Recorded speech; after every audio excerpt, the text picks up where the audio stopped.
My name is Mukhtar Aladmadi. My name is Frank Ilaya. Ngozi. My name is Fitumoni. Tobola Bangoshe. My name is Gani Olorunpade. I'm news editor at TechCabal. I cover telecom, digital infrastructure, and big tech companies. And I cover mobility, food delivery, and logistics. I cover fintech, banking, and venture capital. I cover new and emerging startups for TechCabal. I'm also particularly interested in covering banking and finance.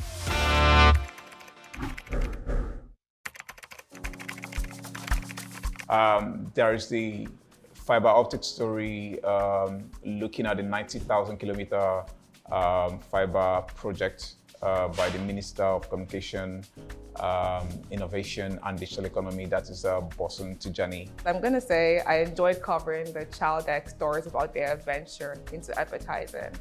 Now, it's not new for companies that do food delivery to try and make money off adverts, but it's a fresh idea here in Nigeria. So it was very exciting to see how they were going about it. That was the story from June. It's about how Nigerian fintechs like OPay, MoneyPoint now issue Verve cards, a card scheme that is run by InterSwitch, one of Nigeria's few unicorns. My other favorite story would be Sterling Bank's CBAS, their core banking software, and them licensing it to other companies.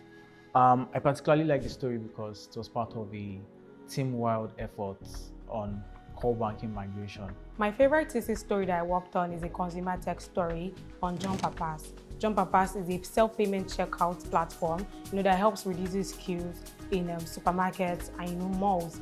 The Huawei story was a story that we wrote much earlier in the year. It's an important story because Huawei is one of the most underreported companies in Nigeria.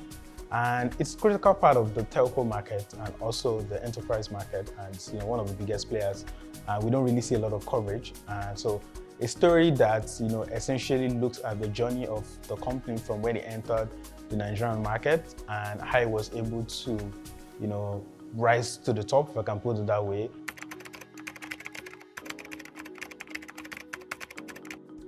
My biggest lesson from working on this story is the fact that people are actually very willing to learn. One of the downsides of a product like this is that a lot of adults might not know how to use it. But when I was on the field, I realized that a lot of people wanted to learn how to use this particular product. So it was like, it doesn't matter the age, people are still going to learn how to use your product if it's a product that works. I learned how Nigerian fintechs initially thought of cards as a customer acquisition channel. I learned how that thinking changed due to Nigeria's macroeconomic conditions, which caused reduced customer spending. My biggest lessons would be that collaboration is, you can't do away with collaboration.